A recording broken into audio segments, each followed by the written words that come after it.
want to share with you. The first one is the overall process, because you must have the overall process. What are you doing here, and how, what do you want here? So we are creating a result of spousal satisfaction. You must know what you want. What is the result you want? What is the experience you want to have? What is it that you want to feel? How is your life different now with a spouse, an ideal spouse? What are you doing with him? What is he being with you, giving to you, giving to him? How are you living your life with him, and what difference does it make? You must have a compelling vision. You must have a result, an outcome that you're working towards. It must be a yearning within you that when you think about it, you say, woohoo, and you can get into the feeling. You must allow yourself to dream. You must allow yourself to desire. You must allow yourself to be vulnerable, to say, God has given me spousal requirements or spousal needs. I want to live in satisfaction of my spousal requirements. I don't want to deprive myself of my spousal requirements by remaining unmarried, nor do I want to deprive myself of my spousal satisfaction by marrying incorrectly. So I want to create myself to marry correctly. I want to attract to me, I want to cause myself to be married by becoming premaritally receptive, by attracting to me the partner that's going to suit me. How I become premaritally receptive is by, magnetically generating a field energy. How is that energetic field developed? Firstly, by clarity of the vision, the compelling vision, the clarity.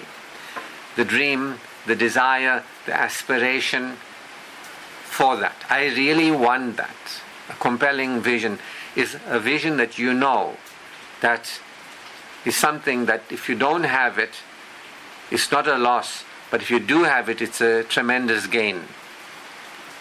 And you want that gain. This must be gain-based. It must not be averse to loss. You must be inspired and enthused. That's something that you want more than what you have now, but if you don't have it, it's okay, but having it is even better. It must come from that kind of an attitude. It's the compelling vision. Then there is a strategy. In life, if you do any kind of coaching work and all that, they always tell you, find out what the client's goal is. So I want to know what you want, and we know what you want. To be soulfully married. Now you know what you want. It's to be soul married. You got to define what a soulful marriage is for you. You got to know for you, can you see yourself from your true self in an authentic experience of marriage, not from your child mind and ideas in your head of what you think is good for you. How is being with that person benefiting to you? What is different with that person that is a blessing in your life compared to not having that person? You've got to be very clear about that. It's not just a fiction from your head, picking it out from the ether. It must come from your heart. It must come from, this is my true self, this is what I really want, not I should get married, it's embarrassing that I'm not, people are going to laugh at me. No. There's no resistance motivation here. There's no deficiency motivation here. There's an opportunity to experience happiness. Are you connected with your true self enough to know what is going to suit you, what is going to serve you, what is going to benefit you? What type of partner is going to benefit you more than you can benefit yourself? Are you open to recognizing what experiences you can have as a soulfully satisfied spouse, and what kind of value an ideal partner will be? If you have that, that's the first part of things. What is your goal? Right? What is it that you want to experience? What do you want to have the lived experience? It must come from you, and you knowing you, and you knowing how your life is going to be benefited and improved. You must be able to feel it. If you can do that, you've got a compelling vision. 2, there must be a desire that is expressed in intention, a desire and intention. So what am I talking about? We've used reason, right? You have the capacity to reason. You used your adult reasoning mind to get clear about what you want and why you want it and how it's good for you. And you know that that is something that is going to benefit you. If you don't have a vision of marriage as being something beneficial to you, you're not going to go forward into it. If you do have a vision, a compelling vision of it being something that is really enjoyable and you're comfortable with that level of satisfaction that it's going to serve you in, then you can, from that reason, you can have that desire, that emotional yearning, that desire.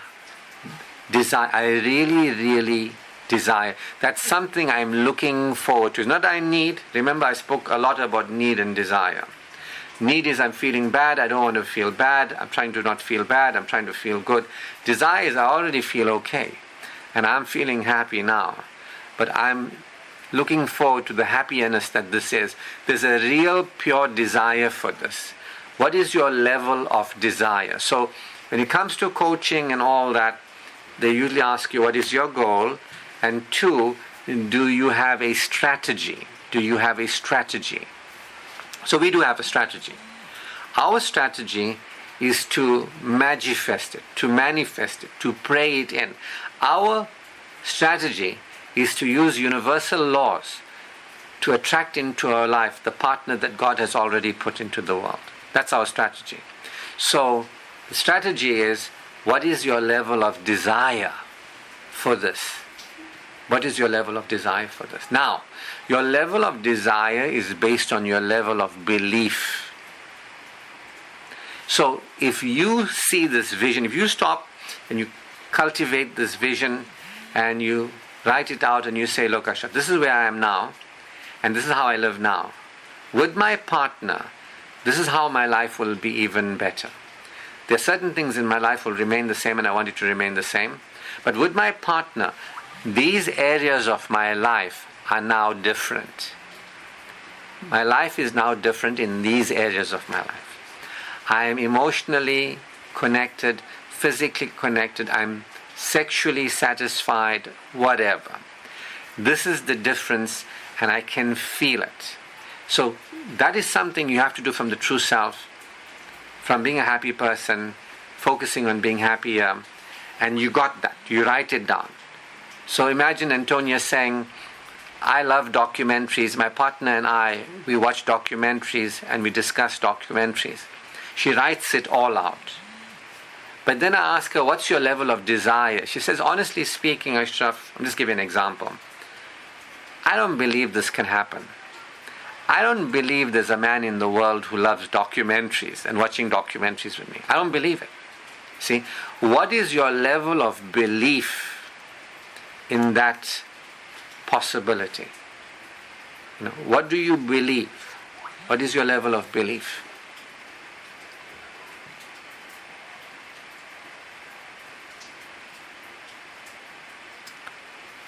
So that's where your belief in non-possibility comes in. No, it's not possible. Men won't like me that much. I'm not that good enough. Men in the world are like this. So what limiting beliefs come up for you? What are the restrictive ideas that you have about God? God won't answer my prayers. God doesn't want this to happen. God has never heard me. No man exists like this. I've never met a man like this. I'll never get what I want. I'm so unlucky in life. I've never been happy in love, whatever it is. What are your beliefs in non-possibility? Why do you think that's not possible? Do you have beliefs, or do you think it's possible? On a scale of 0 to 10, how possible do you think that is? Do you believe that it's possible for you? Some people might say, look, I believe it's possible for others, but not for me. So you've got to work on your level of belief. See? What is your level of belief? That's what I will ask you. So next month I'm going to ask you, share your vision. Tell me how your life is now. And tell me what you envision with an ideal partner. What are you feeling in that relationship? And what is your partner to you? So a woman said to me, I want to be in a relationship with a man who adores me and is sexually attracted to me. So I said, fine, can you see it in your imagination that you're with him and he's adoring you and you're enjoying very chemical, passionate sex, with each other, She said, no, I don't feel it. I said, why? She says, nobody will love me. My body shape and size and all that is not right. Nobody wants me. You get what I mean? Nobody will find me attractive. I'm ugly. So that's a belief in non-possibility. But at least you can know what you want, the compelling vision. Then you can begin to address beliefs in non-possibility. If you address your beliefs in non-possibility, your level of desire goes up. How much do you really want? If you say, I know what I want, but I don't think it's possible, your level of desire is low. But if you know it's possible for you, your level of desire goes up. You can I really want that. If you know that this is going to bring for you only good in your life, that nothing bad or wrong is going to happen, it's not going to cause you pain or suffering, that this is going to be beneficial to you, what is your level of acceptance of that reality? So what is your level of non-possibility versus possibility? What is your level of desire? What is your level of receptivity? How comfortable are you to receive that? Are there any aversions?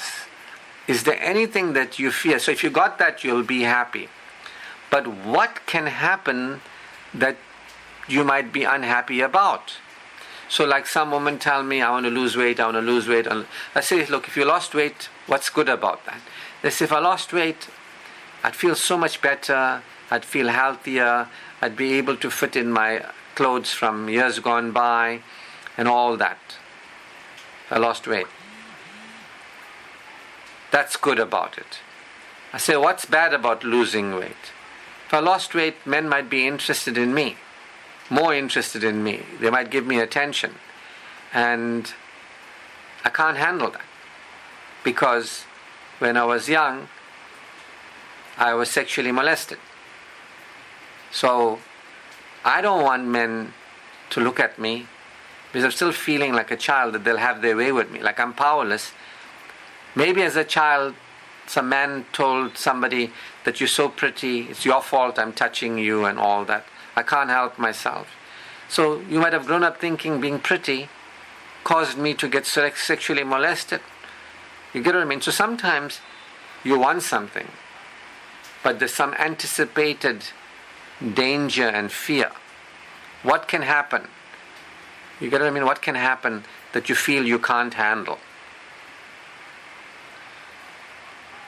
What is your level of receiving that?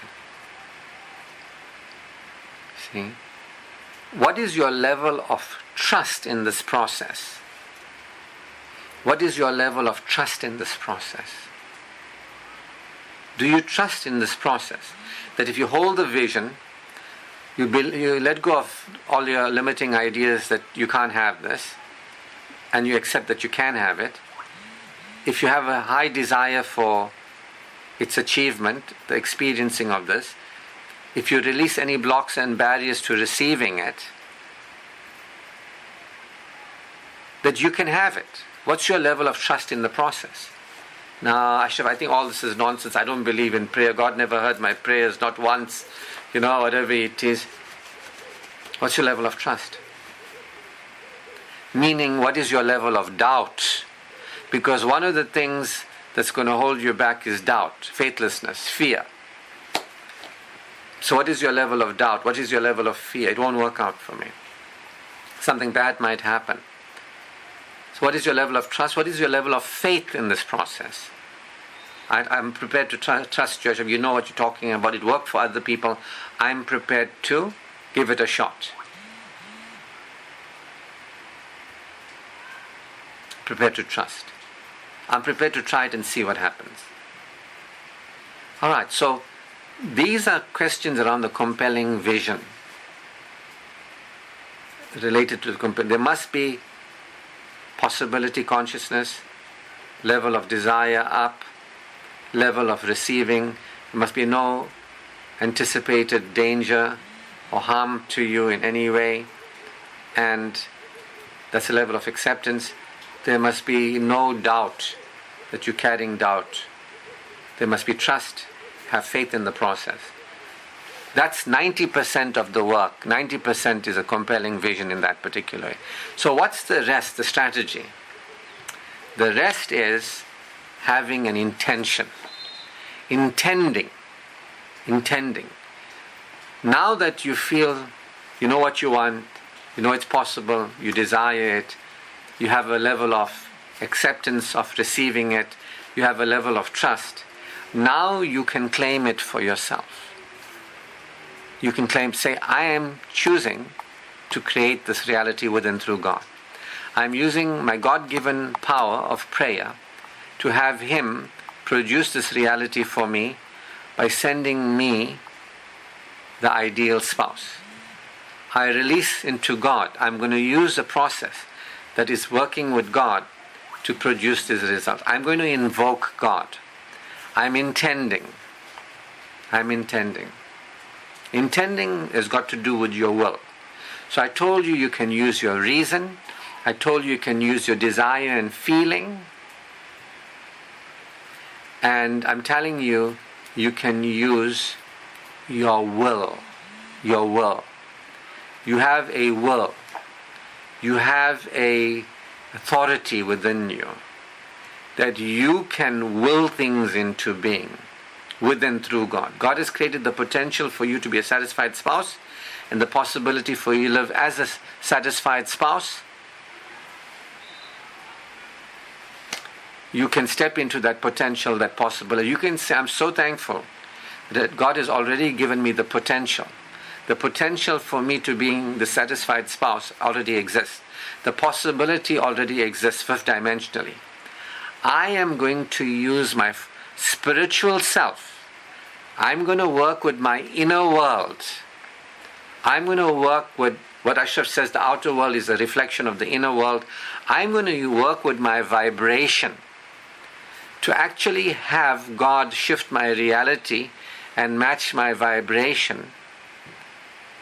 That's what I'm going to be using. I'm going to be using my fourth density, fifth dimensional self. I'm going to be using spiritual power. I'm going to be using creative power with and through God. See? So this intention is the next biggest part of this process.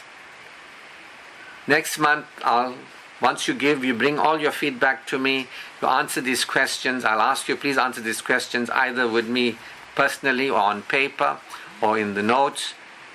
Then I can show you, each one of you, where you are blocked with level of non-possibility versus possibility, desire versus non-desire, level of acceptance or receiving to non-acceptance, level of doubt to level of faith and trust in the process. If we work with you, clear that, then get you to intend, to use the power of intention, as they say, to use your fourth density, fifth dimensional self. When you have decided, when you have used your will, that this is the potential that I am claiming, this is the possibility that I am claiming, it already exists, but I am choosing to have it be materialized for me. I'm choosing to actualize this potential. I'm choosing to materialize this possibility. This is what I'm calling forth. I'm making a demand on supply so that I may be fulfilled. That is the power of prayer or the power of intention.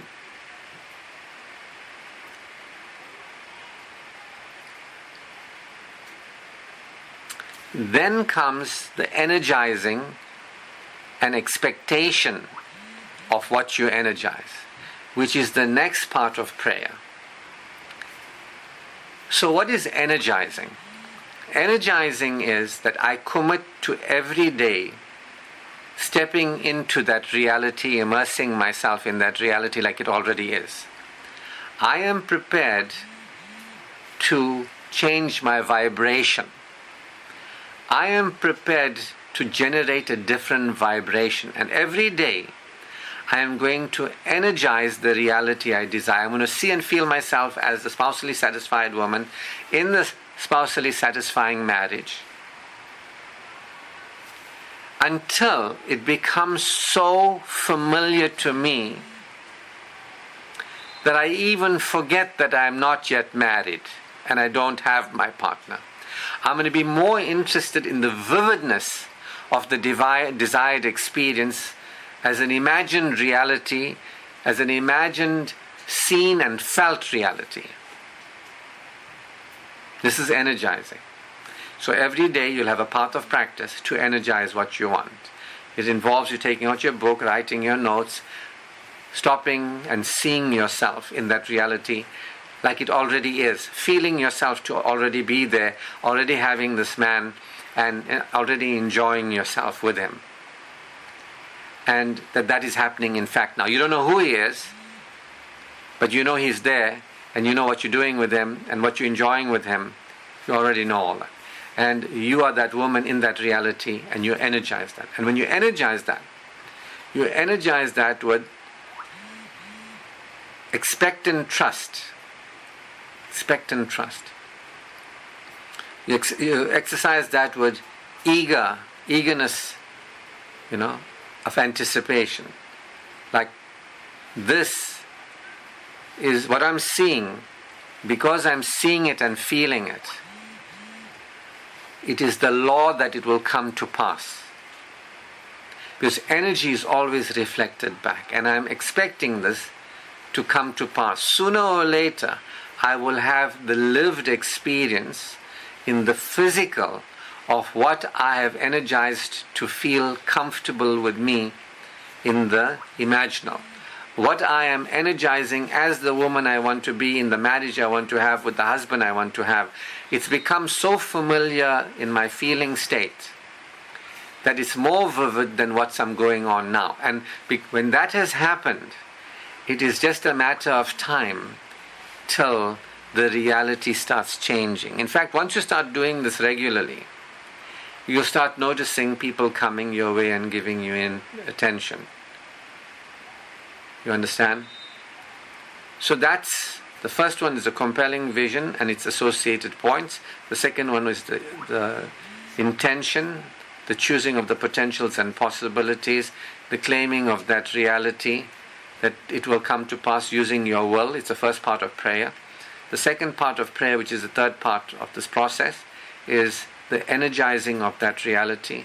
You see yourself doing the things you want to do with him, what you like about him, what you appreciate about him, the yearning that is met and fulfilled in that reality like it already is. Not that you want it to happen, how it is if it were happening that you'd be feeling it. And the expectant trust, understanding principle that whatever you energize will reflect back to you. This is the law, this is principle, it is already done.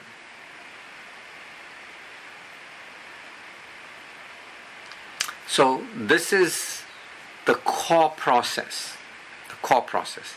Now I want to say to you that there are certain barriers we want to check for each of you what they are and clear them out. I'm just going to mention a few now. Some of us have an I'm alone barrier, and if you haven't cleared it out, we'll have to clear it out then. Some of us have this I'm bad, I'm a bad person, unworthy person, and all that sort of thing. Some of us have this I don't belong, nobody wants me, I'm not enough, I'm not good enough. Some of us are like I'm invisible, nobody can see me, nobody cares for me, nobody gives me what I want. I'm not loved. I don't have any value. Nobody wants me, I'm not desired. You understand? These are some of the what we call unconscious persona reality barriers that are holding you back. So if we get that first part done and we get this thing going, then in each of you we can begin to check and see What has been a pattern in your life? What patterns have you been living that you're stuck in? We want to see what's causing these patterns, and we want to release these patterns. Because if you have the patterns like I'm alone, the pattern of I'm alone is going to contaminate your vision. If you have a pattern like nobody wants me, I'm not desired by anybody, this is what you're going to contaminate your prayer with. So we're going to look at what people call by different names, like patterns and all that. We're going to look at like, what possible reenactments you can have, you as your parents and you as the child. We've got to do some clearing work. Got to do some clearing work there. Right? Because these act as counter intentions. We've got to address any and all counter intentions. That you say you want that, but you're creating this. You get what I mean? So we've got to become conscious of the counter intentions and clear them. And then we support you moving into the identity of the woman you got to become. And this oftentimes means certain skills. Like certain skills, you got to develop yourself in certain skills, like communication. How to communicate with challenging situations. How to presence yourself. Self-assertion. So we're going to look at a lot of intrapersonal skills as well as interpersonal skills, and certain capabilities and capacities that must be developed for you to become the best spouse you can be. You see, and make changes in your life so that you are ready to receive your ideally suitable spouse. If you're living like a single woman and you're energizing and that, you got to start preparing yourself to live as a married woman and what the difference is in your life. And if you don't feel that marriage is going to be a direct or indirect threat, or if you don't feel the change in identity is going to be a direct or indirect threat, if you feel secure with marriage and becoming a married woman, then you have everything in order for you to create what you want. So this is our main syllabus at a practical way. If you go through this process with the syllabus like I shared with you, this is what I've summed it up, that it would be the best way to teach a person, a progressive woman out there. I think this is the best way to do it. You can do it as a 12-week course or 12-month course, but that's what I've decided after close to 2 years.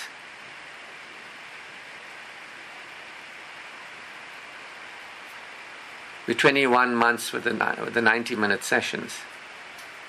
Close to 2 years of reflecting. All the other material can be done as information giving and that. But when it comes to creating the result, we must begin with the end in mind. We must be very clear about what it is we want to have and what constitutes spousal satisfaction. We must be very clear, are we progressive enough to energize spousal satisfaction? If we are, then we can create a compelling vision with its associated points that I shared. And if we can do that, then we can create a intention or a choice to use spirituality to attract the partner, electromagnetics, whatever you want to call it. And then we can energize and receive, expect what we want to happen, because expectation creates it. And if you got that, that's the main core of it. But then we've got to check to see, do you have any counter intentions? Do you have any idea about yourself that precludes you from that reality? Who I am is an unwanted person. Who I am is an unloved person. Who I am is uncared for. Who I am. So we have all these kind of patterns. So clear the patterns, clear the reenactments from with your parents or you as a child, clear any other counter intentions. That's a part on its own. And finally, there's the part of supporting a shift in your image or in your identity, where you begin to become the woman who is in that reality. There's a bit of skill development in there, basic skill development, of intrapersonal skill development and extrapersonal skill development. So I'm going to stop there and just say thank you so much for everybody being part of the day-to-day and being part of the development of this program, and for your contribution. I've learned so much from each of you and your sharings.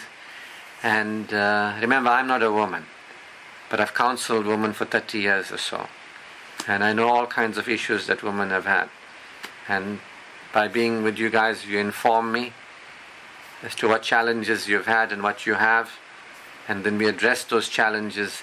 All this kind of skill development and all that is because of the challenges women have in society. They haven't been supported, and so that's why I've got to do it.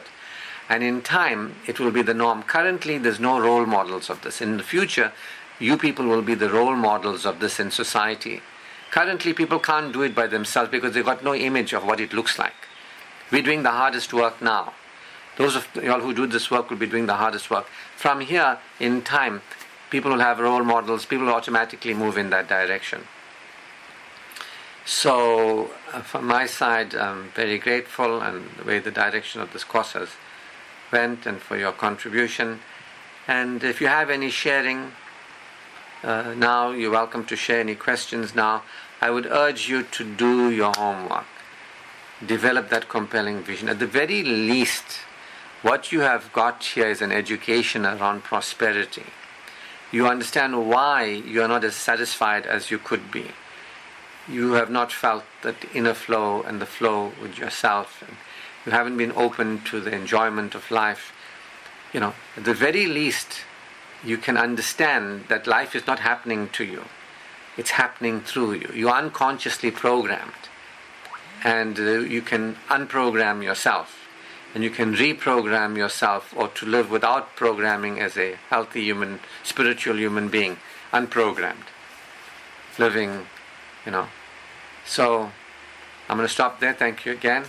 And thank you for the facilitators for all the wonderful work that they've been doing with each of the students that they've been facilitating, and for all the live session preparations and sharing. I would encourage anybody who hasn't listened to the last 90-minute live, please go back and listen to that. These sessions are to be used in conjunction with the live sessions. You can always go back to the live sessions. They're available on YouTube and Spotify, also on the Ponder This Chat. And I've got months and months of videos from previous sessions that you can use as resources to go back and, develop your compelling view. So at the very least now, you know what the pathway forward is as I've summarized it. And you can say where you are and where you're stuck. If you need help to get unstuck along the path, I can do that for you. And you can become among the first of the women to move into this progress, prosperity, princess consciousness on the planet. All right. Thank you so much. All right. The first thing is, if you are a secure woman and you are interested in being self-full, and you are being self-full, and you're interested in your life, and you're life-full, and you connect with people, if you are into high vibes, you respect yourself, your body, your life, you have respect for God, as God is to be given that respect, then you can receive God's favor that is available to you. So you might believe that it won't work out for me because I'm like this, or you might believe that there's no men in the world like that, but these are all lies. These are all lies. You see? So As long as, I'm telling, as long as you feel secure in yourself and you're into your satisfaction, and you're open to social support, which is what you've been speaking about, having platonic relationships with people, getting to know people, relate to people. And I always told you, never rush into anything with anybody. Tell them you're not ready. Tell them that you're still finding your way. You get what I mean? Because sometimes men will see you and they're attracted to you and they want you for their own reasons as soon as possible. And if you're not smart enough to know what do I want and is he right for me too, then you can end up into problems. You can, So that relationship with God, yourself, your body, your life, your future life, like where you're coming from, where you are, where you're going, you know who you are. And then you know who you want to be with in your life and spend the rest of your life with. And how would that feel? So you got to know people and you got to know that this is what this feels like. To have this kind of relationship with that person and you connect with different people, you get to feel what that feels like.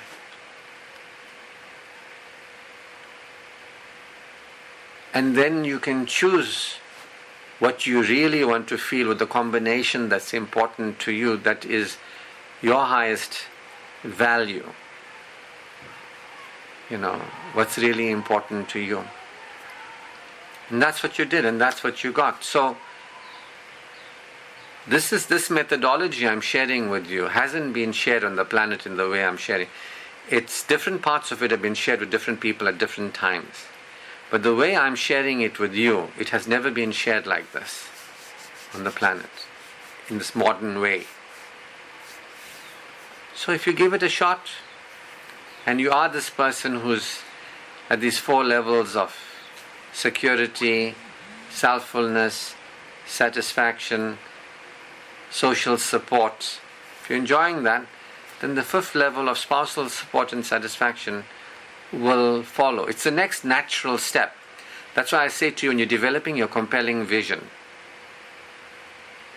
when you develop your compelling vision, it's just the next step from where you are. What would be the difference in your life? Having that person in your life. You know what I mean? It's the next natural step. So thank you so much for your sharing. I'll end our session today by saying that it's about purity, cleanliness, hygiene, beauty, high vibration. And so I made it very clear that if you trust in God, if you have a relationship with God and a relationship with yourself, that you can trust yourself. If you know God cares for you, and you can let yourself experience that caring of God and be pleased with it.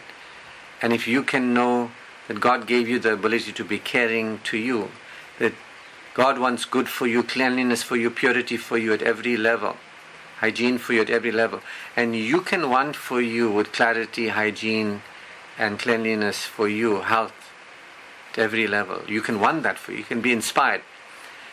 Then you can receive somebody and things and people in your life that support you in cleanliness and hygiene and health.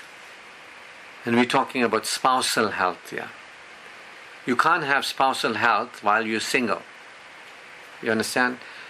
And you can't have spousal health while you're with somebody who is not suitable for you. So this is all about feeling good and feeling good naturally. This is all about that being, so happy that we are cared for by God and receiving it and acknowledging and praising God for His caring. And so happy that we can choose what we put into our minds, what we put into our mouths, what comes out of our mouth, how we can behave. We can choose how to live, benefiting ourselves. See, when you feel that joy with God, the joy with yourself, then it's easy for you to say, of course, there's caring in the world, there's people, things, and experience. Of course. I mean, if God loves me, He obviously created me and wants me to dwell in tranquility. And I care for me. So obviously somebody will care. If you don't believe God cares for you and you don't care for you, if you don't believe that God is taking care of all of us and you don't care for you, you'll never believe that somebody else will care for you. But if you have that caring for you and, from knowing that everybody is in the care of God, I'm saying this because you can't move forward if you're needy, co-needy or anti-needy. You can't move forward. You can't move forward if you're depending on people to avoid feeling bad or trying to feel good. You can't move forward if you can't move forward if you are depending on yourself and scared to say, I want a partner in my life, because you're scared to be needy. Anti-needy people are scared to be needy. They don't acknowledge their vulnerabilities. They don't say, we need air, God has provided. We have to care for our minds. God gave us the ability to reason, to care for our minds, care for our bodies. God gave us the ability to be cared for by others, to receive the caring of others and to be caring to others. They won't see what's quite blatantly obvious. See? So none of this is a belief system. I'm not trying to convince any of you of anything. It's an opportunity for you to go beyond unconsciousness and subconscious living of women of generations gone by, centuries and millennia gone by. It's an opportunity for you to cleanse yourself at the soul level, at your personal level, at a life level, have high frequency, good feelings, pure energy, satisfaction at an interpersonal level. The time is now. We are positioned right here, right now. This is the time. And we are the first to do it as a massive group, so to speak. So that's it for me. Thank you so much, everybody, for your sharing. Have a pleasant evening further. I'll be in touch. Bye for now.